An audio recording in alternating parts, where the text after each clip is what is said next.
Alors, mon parcours professionnel est quand même, je dirais, assez simple. J'ai commencé au fait par mon apprentissage dans la vente en alimentation pour un grand groupe de distribution alimentaire suisse.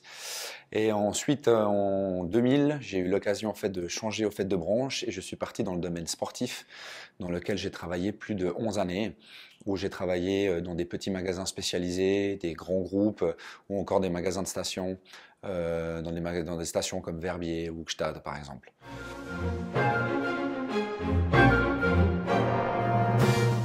Alors j'ai choisi simplement d'être indépendant pour le simple fait de vivre déjà une expérience au fait unique, de ne pas appartenir à une entreprise qui est réglée par des normes imposées, avec un système hiérarchique imposé, dépendre d'autres personnes. Maintenant, moi, j'ai choisi d'être indépendant pour avoir cette liberté-là, justement, d'être libre dans mes choix, d'assumer les conséquences, qu'elles soient positives ou négatives.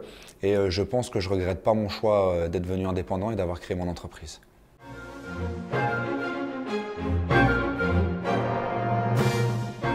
Ma société s'appelle I Need a Coach, qui est spécialisée dans le coaching sportif. Je propose plusieurs choses au sein de mon entreprise.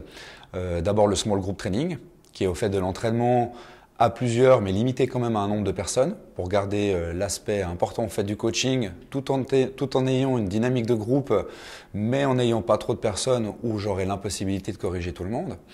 En deuxième, on a le personal training. Le personal training, ça peut être très bien pour des sédentaires, pour des gens qui veulent perdre du poids, qui veulent retrouver la forme par exemple.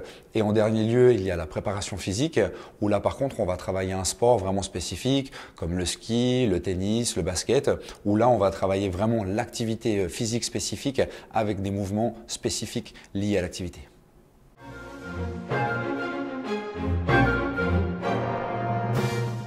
Les gens qui prennent contact avec moi de façon générale, c'est monsieur et madame tout le monde.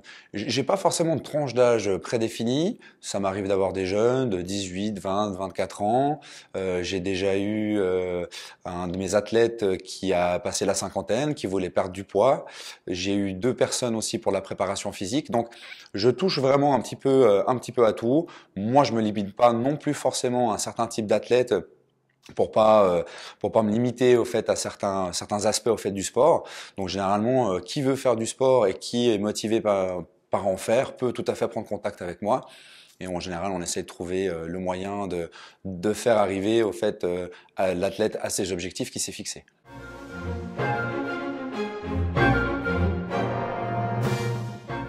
Alors pourquoi moi et pas une salle de fitness?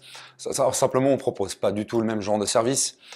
Pour ma part, je pense qu'on est dans une société de service où les gens recherchent de plus en plus souvent un conseil personnalisé, un appui, une correction, peut-être quelque chose d'un petit peu plus précis que ce qu'on pourrait trouver de façon générale dans le fitness. Ce que je remarque aussi et qui pourrait faire la différence, c'est la motivation.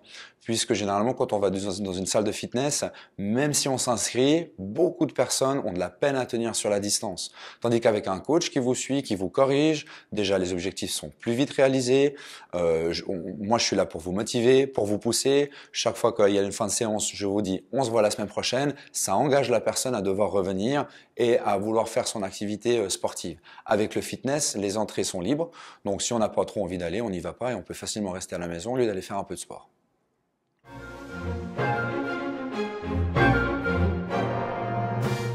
Alors si j'ai un conseil ou des conseils à vous donner, c'est simplement en fait de bouger.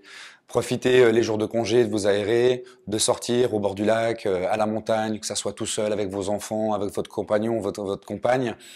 Si c'est dans un cadre plus professionnel, prenez simplement les escaliers au lieu de prendre l'ascenseur, parquez votre voiture un petit peu plus loin, faites un petit bout à pied. La même chose avec le bus, l'important c'est de bouger.